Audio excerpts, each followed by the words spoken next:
Tu veux prêter de l'argent pour acheter un terrain ou tu cotises dans ton tunnel pour acheter un terrain.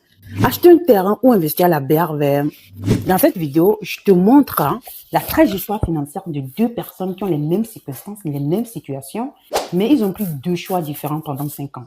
À la fin, on va voir la personne qui va réussir financièrement dans sa vie. D'accord?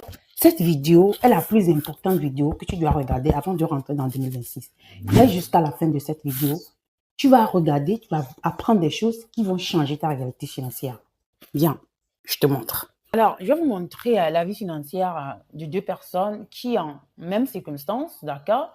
Mais ils ont pris deux choix et de gestion financière personnelle dans leur vie. Et puis, on va voir la destination après, d'accord? Il y a, je vous présente Amivi et Kofi. Et ils gagnent 200 000 francs en salaire. On va les suivre pendant 5 ans et comprendre leur choix de gestion financière personnelle.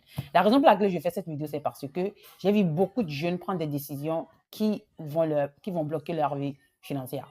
Alors, si tu as 25 ans, 30 ans aujourd'hui et tu prends la décision de Kofi, j'aimerais que tu analyses ça pour voir si tu vas vivre pleinement ou tu prends la décision d'Amivi. D'accord? On va aller étape à étape. Maintenant, je vais vous présenter la situation de Kofi. Kofi aussi gagne 200 000 francs et lorsqu'il a commencé à travailler, on lui a dit que il faut assurer d'acheter un terrain parce que c'est un futur, etc. Alors, il a prêté 5 millions auprès de la banque et la banque lui a proposé 5 millions payants sur 5 ans. Alors, avant même qu'il reçoive son salaire, la banque prélève 108 000 de son salaire. C'est plus que 50% de son salaire qui vont à la banque. D'accord? On va revenir sur le reste après, ce qu'il lui reste à vivre. Maintenant, après 5 ans, il a remboursé 6 480 000 à la banque. On est d'accord. Ce qui veut dire qu'il a payé 1 400 quelque chose. C'est ce qu'on te dit, c'est ce que toi tu vois. Mais en fait, ce n'est pas ça le coût. Ce n'est pas ça le coût du prêt. On va décortiquer ça après. Alors maintenant, la question revient. Qu'est-ce qu'il a fait avec les 5 millions là pendant les 5 ans là? On va voir ça. Maintenant, il a utilisé 3 millions pour acheter un terrain. D'accord? Parce qu'il s'est dit que j'ai acheté un lot, puis je vais utiliser la moitié pour construire. OK? C'est ce qu'il s'est dit. Et maintenant, il a utilisé 1 200 000 et quelques pour des choses diverses, la moto, OK? Le transport, qui aussi coûte cher parce qu'au fil du temps, il va avoir des dépenses. Et puis, il a utilisé quelques pour le dépôt de son loyer, etc.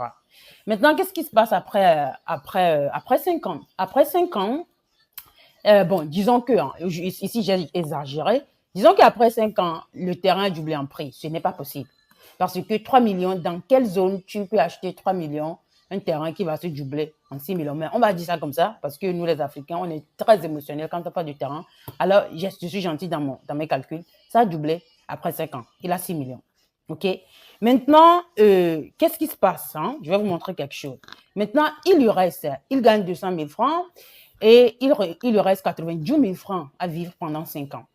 Maintenant, dis-moi, OK, en commentaire, si c'est possible que lui, il peut vivre avec 90 000 francs pendant 5 ans.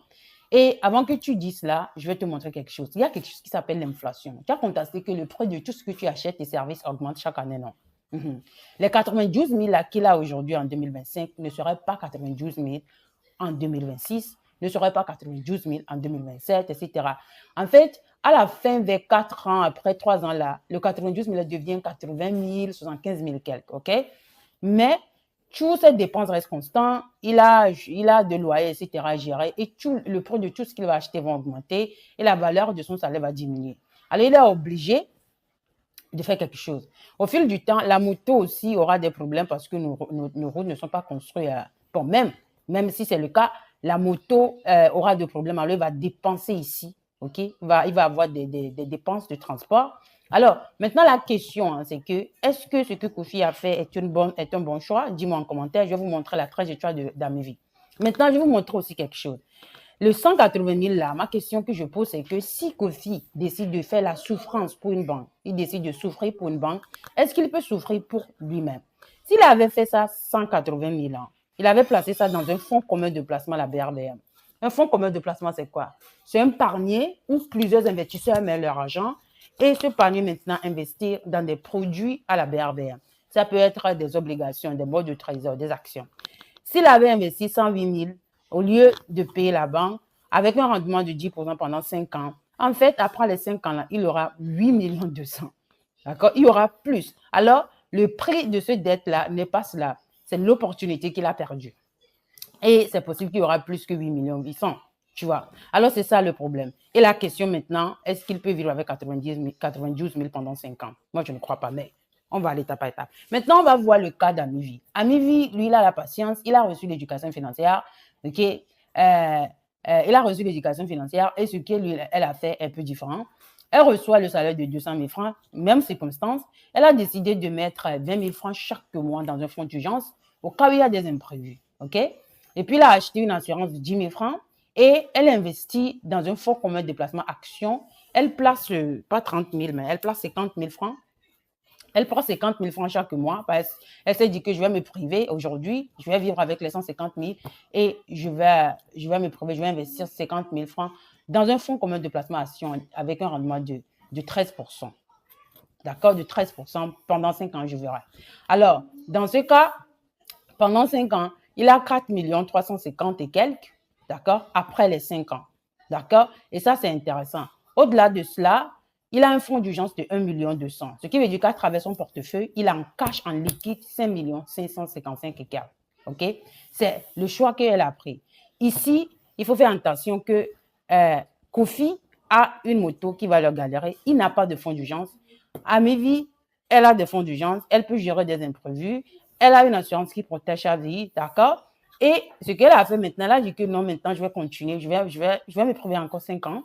Elle a continué à faire cela et après 5 ans supplémentaires, elle a 12 200 000. Maintenant, dis-moi, dans ce cas-là, ok, qui va réussir financièrement?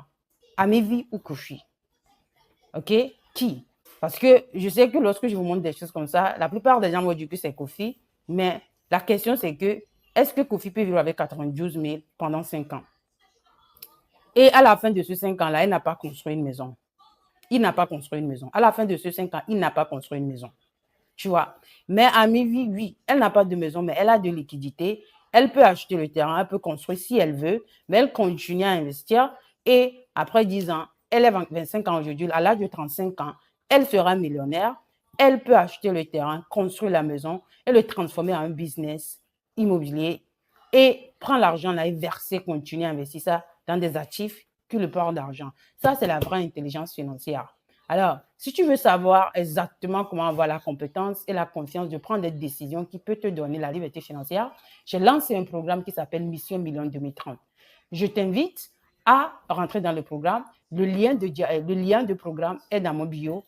Fais le diagnostic pour voir si tu es qualifié à rentrer dans le programme et fais de 2026 l'année où tu prends le contrôle total de ta vie financière.